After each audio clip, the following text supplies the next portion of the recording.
A paz do Senhor, amados. Deus abençoe a todos vocês. Estamos aqui em mais um estudo bíblico. Glória a Deus. Hoje nós vamos estudar o capítulo 6 de 1 Samuel. Mas antes de tudo, como de costume, como deve ser feito, vamos orar ao Senhor. Amém? Senhor Deus, ó Deus Todo-Poderoso, louvado seja o teu nome, Pai. Toda a honra e glória pertence somente a ti, Senhor. Obrigado, Pai, pela oportunidade que nós estamos tendo de ter mais um estudo bíblico, Senhor. Que esteja abençoando cada irmão que está assistindo esse vídeo. Leve a ele todo entendimento, Pai, que ele possa crescer espiritualmente. Abra a mente, abra o coração, Pai. Prepare para o terreno, para a sua palavra, Pai.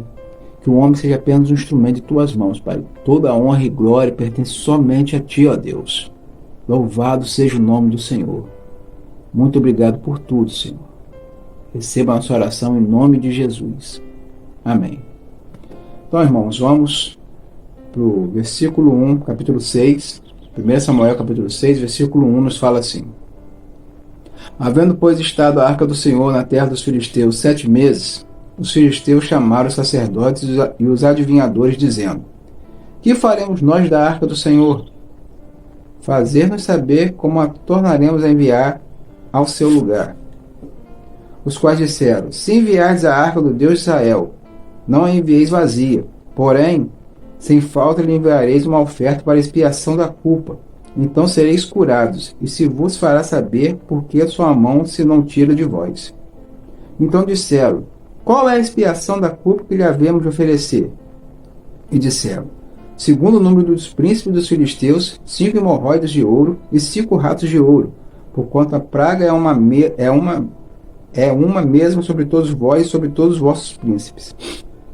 Fazei, pois, umas imagens das vossas hemorroidas e as imagens dos vossos ratos, que andam destruindo a terra, e dai glória ao Deus de Israel. Porventura, aliviará sua mão de cima de vós, e de cima do vosso Deus, e de cima de vossa terra.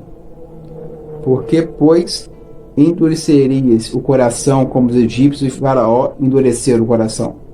Porventura, depois de os haverem tratado tão mal, não os deixaram ir e eles não se foram? Então, amados, durante 7 meses, os filisteus aprenderam a temer a arca, a temer a Deus, desejando devolver a Israel a arca, mas de uma forma correta, para evitar mais juízos da parte de Deus contra eles. Os sacerdotes filisteus, os adivinhadores filisteus, eles sugeriram devolver a arca com uma oferta pela culpa, tá? Porque eles acreditavam que qualquer coisa que acontecia, qualquer desgraça, qualquer problema muito sério, era resultado da fúria dos deuses contra eles. Então, era comum eles fazerem reparação, do que estava acontecendo com eles, com uma oferta relacionada àquilo que havia causado destruição no meio do povo. Aquilo que havia causado problema no meio deles, eles faziam uma restauração se baseando naquilo. Então, por isso que eles aconselharam colocar 5 hemorroidas e 5 tumores e 5 ratos. O que vem a completar a ideia do que eu falei semana passada com os irmãos, que eu falei que existiam os hemorroides, tumores, mas também era causado por peste bubônica. Não é à toa que estão botando 5 imagens de ratos, tá? As 5 imagens de ratos é por conta de peste bubônica. A peste bubônica também atingiu a todos eles, tá? Então, eram hemorroides, eram feridas nas partes íntimas, mas também era a peste bubônica que é transmitida por ratos, Então eles ofereceram 5. 5 por quê? Porque eram 5 príncipes, 5 cidades principais, como a gente lembra, ele falou semana passada. Ekron, Gat, Asdod, Gaza e Askelon. Então, eram 5 cidades principais dos filisteus, 5 governadores. Então eles fizeram 5 objetos de ouro, como os tumores, 5 ratos de ouro. Eles ainda aconselharam governadores, os principais, os príncipes dos filisteus, os governadores filisteus, que eles não endurecessem o coração, como os egípcios o faraó endureceu. Eles endureceram o coração e adiantou alguma coisa? Eles quiseram não deixar o povo de Israel ir embora. Adiantou alguma coisa? Eles sofreram e mesmo assim Israel foi embora. Amém? Então é isso que eles estão falando aqui. Não endurece o coração de vocês, não. Ouve o que a gente está falando e faz isso, hein? O povo do Egito lá e o faraó fizeram o contrário, quiseram endurecer, e mesmo assim Israel foi embora e eles sofreram mais ainda. Por isso que está falando que os sacerdotes e adivinhadores filisteus. Vamos adiante, no 7, nos fala assim: agora, pois, tomai e fazei-vos um carro novo, e tomai 2 vacas que criem, sobre as quais não tenha subido o jugo, e atai as vacas ao carro, e levai os seus bezerros de após elas para casa. Então tomai a arca do Senhor, e ponde-a sobre o carro, e metei no cofre ao seu lado as figuras de ouro que lhe haveis de oferecer em expiação da culpa, e assim a enviareis para que se vá. Vede então, se subir pelo caminho do seu termo a Bet-Semes, foi ele que nos fez este grande mal. E se não, saberemos que não nos tocou a sua mão, e que isso não sucedeu por acaso. E assim fizeram aqueles homens, e tomaram 2 vacas que criavam, e as ataram ao carro, e os seus bezerros encerraram em casa. E puseram a arca do Senhor sobre o carro, como também o cofre com os ratos de ouro, e com as imagens de suas hemorroides. Então as vacas se encaminharam diretamente pelo caminho de Bet-Semes, e seguiam o mesmo caminho, andando e berrando, sem se desviarem nem para a direita, nem para a esquerda. Os primeiros filisteus foram atrás delas, até o termo de Bet-Semes. Interessante, né? Com o propósito de verificar se os acontecimentos e tudo aconteceu com ele, todo o juízo, eram vindos de Yahvé, eram vindos de Jeová, eram vindos do Senhor, ou se era obra do acaso, aconteceu por acaso. Os sacerdotes, que eles tiveram umas ideias, inventaram algumas estratégias para levar a arca, para que a arca fosse de volta para a posse dos israelitas. Tá? Qual foi a estratégia? Eles colocaram 2 vacas, mas 2 vacas que tinham crias no momento, que estavam amamentando. Tá?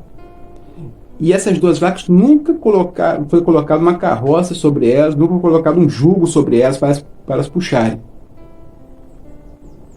Então qual é o intuito disso?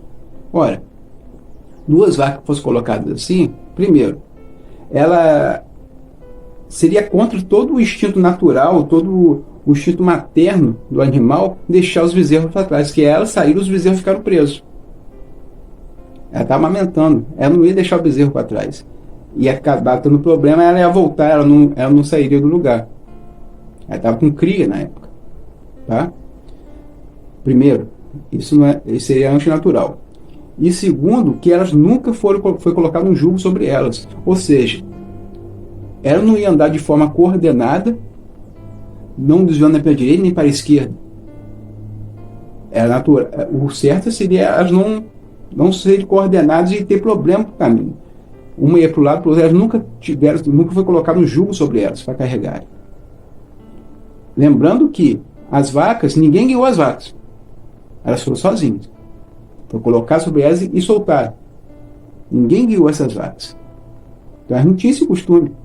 Então tudo isso foi antinatural. Só Deus com poder sobre a ordem natural das coisas para fazer com que se tornasse possível as vacas rumarem, seguirem direitinho, sem desviar nem direita nem para a esquerda. Pegaram um caminho sem ninguém guiar. Sem ninguém guiar. E tomaram o caminho de Bet-Semes. Ninguém as guiou. E elas tendo cria, e nunca foi colocado uma carroça para elas puxarem. Elas seguiram normalmente. Acabou que a gente pensa assim, Deus enviou as vacas para Israel para provar os filisteus. Não. Deus não foi provar nada para os filisteus. Deus não tem necessidade de provar nada dos filisteus. Ele fez isso para mostrar a Israel que ele é Deus. A arca foi levada por homens. A arca não voltou para a mão de homens. Pela mão dos homens nenhum. De homem nenhum. Não, na mão de nenhum filisteu. A arca voltou por obra do Senhor. Está mostrando para Israel aqui, ó. A arca voltou, estamos de volta aqui. Não foi o homem que trouxe, não. Deus se fez honrar dentro da terra dos filisteus. Se fez ser temido por eles. Eles, não dá para ficar com essa arca, não. Esse Deus é terrível. Ele está acabando com Dagon. Está acabando com a gente, está acabando com Dagon. E foi o que os sacerdotes falaram, né? Para ele parar de pesar sobre vocês, sobre o Deus de vocês. Que Deus é esse? Dagon? Dagon não é Deus. Deus é só o Senhor. Amém? Só o Senhor é Deus. Vamos adiante no 13. Fala assim: e andavam os de Bet-Semes fazendo a cega do trigo no vale, e levantando os olhos viram a arca, e vendo-a se alegraram. E o carro veio ao campo de Josué, o Bet-Semita, e parou ali. E ali estava uma grande pedra, e fenderam a madeira do carro, e ofereceram as vacas ao Senhor em holocausto. E os levitas desceram a arca do Senhor, como também o cofre que estava junto a ela, em que estavam as obras de ouro, e puseram-nas sobre aquela grande pedra. Os homens de Bet-Semes ofereceram o holocausto e sacrificaram ao Senhor, sacrifícios ao Senhor no mesmo dia. E vendo aquilo, os 5 príncipes dos filisteus voltaram para Ecrón no mesmo dia. Estas, pois, são as hemorroidas de ouro que enviaram os filisteus ao Senhor em expiação da culpa por Asdod, uma, por Gaza outra, por Asquelon outra, por Gate outra, por Ecrón outra, como também os ratos de ouro, segundo o número de todas as cidades filisteus, pertencentes aos cinco príncipes, desde as cidades fortes até as aldeias e até Abel, a grande pedra sobre a qual puseram a arca do Senhor, que ainda está até o dia de hoje no campo de Josué, o Bet-Semita. Então, os Bet-Semitas estavam o quê? Estavam fazendo a cega do trigo, estavam no campo, né? Quando se aproximaram, 2 vacas sozinhas. 2 vacas sozinhas trazendo um carro onde estava a arca do Senhor, a arca do Deus de Israel. Aqui eles ficaram maravilhados, né? Olha só, a arca do Deus de Israel está chegando aqui, ninguém está trazendo. Os filisteus acompanhavam de longe, né? Para ver se foi a mão de Deus mesmo, né? Ou foi obra do acaso. Eles viram que foi a mão de Deus que estava pesando sobre eles. Então, os israelitas, os Bet-Semitas aqui, israelitas, eram levitas, né? Que eles usaram a madeira do carro, desmontaram o carro e fizeram uma grande fogueira e ofereceram as vacas, 2 vacas, como holocausto. Um holocausto ao Senhor, né? E aí colocaram a arca e o cofre sobre uma grande pedra. Os 5 governadores dos filisteus, eles viram que a arca já estava entregue. Eles tiveram um grande alívio, né? A arca está entregue a Israel. Realmente, está na mão deles. E como falei, aqui ressalta as 5 imagens dos tumores e as 5 imagens de ratos que eram referentes a cada cidade desses príncipes, desses governadores, né? São Asdod, Gaza, Asquelon, Ecrón e Gate. Tá? Então, aqui se conclui a viagem, né, no terra dos filisteus, da arca. Mas aqui não acabou a viagem da arca ainda não. Tá? A gente vai ver por quê. Aqui adiante no 19. Nos fala assim: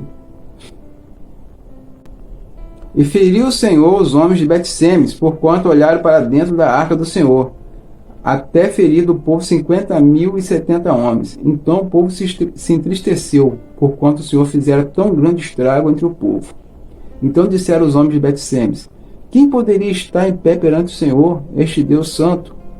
E quem subirá desde nós? E a quem subirá desde nós? Enviaram, pois, mensageiros aos habitantes de Kiriat-Jearim, dizendo: os filisteus remeteram a arca do Senhor. Descei, pois, e fazei-a subir para vós. Então, apesar de, quando chegou a arca, eles tiveram reverência, os Bet-Semitas, alguns deles não manusearam a arca do Senhor como um objeto sagrado. Eles não tiveram o devido respeito, mas olharam para dentro dela, dentro da arca. E por isso Deus matou 50.070 homens, por conta disso. Se a gente for olhar lá em Números 4, 19 e 20, vamos dar uma olhadinha aqui. Vou ler para os irmãos.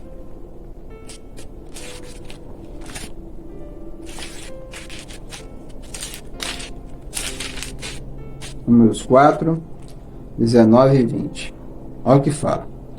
Mas isto lhes fareis para que vivam e não morram. Advertência de Deus, para não morrerem.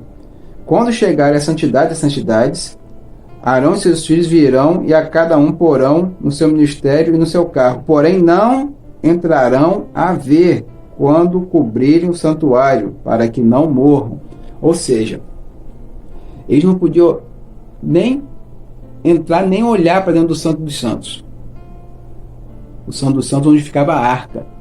Ali é um local que só entrava o sumo sacerdote uma vez por ano. Tinha que ter reverência. Nem olhar, para que não morressem. É o que o povo faz. O povo vai olhar para dentro da arca. Não teve nenhum temor. Existia essa advertência e eles não respeitaram. Além de que só os levitas tinham permissão para tocar na arca. Provavelmente outras pessoas que estavam tocando. Eles, além de irem olhar os objetos do lugar, que não estavam no lugar santíssimo, mas eram objetos do lugar santíssimo. Eles foram lá, olharam, e além do mais, foi o povo olhar, provavelmente não foram os levitas que tocaram. Quando tiraram a arca, foram os levitas. Provavelmente aqui não foi levita. Então, por conta dessa desobediência, foram exterminados conforme a advertência. Para que não morressem. Eles tinham que não olhar para que não morressem. Então, eles morreram por conta da advertência que foi dada. Vamos pensar. Deus não ia permitir que começasse um novo ciclo em Israel. Agora a arca retornou, um novo ciclo de desobediência, de desrespeito, de negligência. Deus não ia permitir isso. Agora está começando de novo a presença da arca em Israel. Deus não ia permitir começar tudo de novo. Né? Aí alguém vai pensar, eles foram mortos por crueldade do Senhor. Não foram. Mas se esse ato aqui, ele não sofresse a devida punição, essa ação não sofresse a devida punição, que já tinha sido avisada, ia servir como um incentivo para toda a nação de Israel não ter respeito e ignorar o Senhor. Ia servir como incentivo para eles, incentivados a fazer o que quiserem.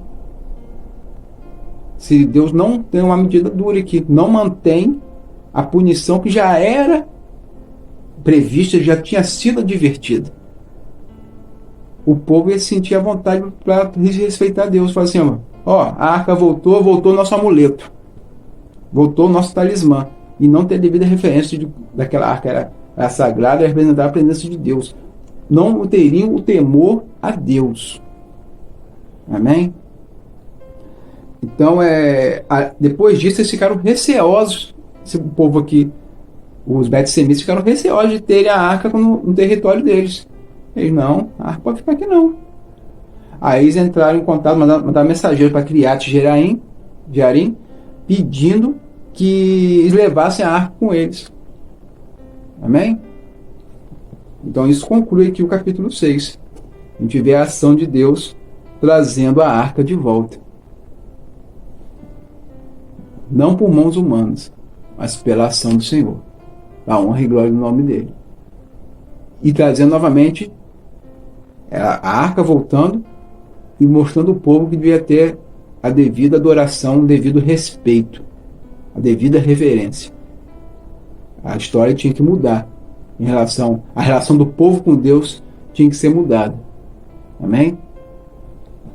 Então, amados, terminamos aqui o nosso capítulo 6. Espero que tenha sido uma bênção para vocês, como foi para mim, quando Deus estava ministrando no meu coração trazer a vocês. Que Deus abençoe a todos. Uma semana de paz, semana de alegria, vivida sempre na presença do Senhor, buscando a face dele, buscando nos tornarmos cristãos genuínos e verdadeiros, convertidos de verdade, nos convertendo a cada dia. Uma obra e construção na mão do Senhor. Amém? Vamos orar? Senhor, ó Deus, louvado seja o teu nome, Pai. Todo-Poderoso, ó Pai amado, onipresente, onisciente, onipotente. Não há outro que se compare ao Senhor, não há outro que se aproxime, ó Deus. Só o Senhor é Deus. Muito obrigado, Senhor, por tudo que aqui foi realizado. Obrigado, Pai, pela oportunidade que o Senhor nos deu. Peço, Senhor, que esteja abençoando cada irmão, Pai, abençoando cada lar aqui representado, Senhor. Cada irmão que está vendo esse vídeo. O Senhor esteja fazendo dele uma coluna forte, Pai. Fortalecendo-o, Pai. Ajudando-o, Pai. Orientando-o. Seja pegando pelas mãos, Pai, guiando esse irmão. Que as bênçãos do Senhor estejam sobre a vida dele e possam ser derramadas e alcançar toda a sua família, Pai. Que possa ser boca de Deus, boca santa, Pai, para pronunciar o teu evangelho e que muitas vidas possam ser alcançadas através da luz de Jesus Cristo que reflete em cada irmão, Pai. Muito obrigado, Senhor. Muito obrigado. Semana de paz, semana de alegria. Viver na tua presença, Deus. Obrigado pelo teu amor, misericórdia, zelo e carinho. Perdoe nossas falhas e nossos pecados, Pai. Oriente-nos, Pai. Fortaleça-nos, Pai, para a honra e glória do teu nome. Receba a nossa oração em nome do Senhor Jesus. Amém. Então, amados, fique com Deus. Até semana que vem, no capítulo 7, estaremos estudando. Uma semana de paz e alegria para vocês. Tchau, tchau. Shalom.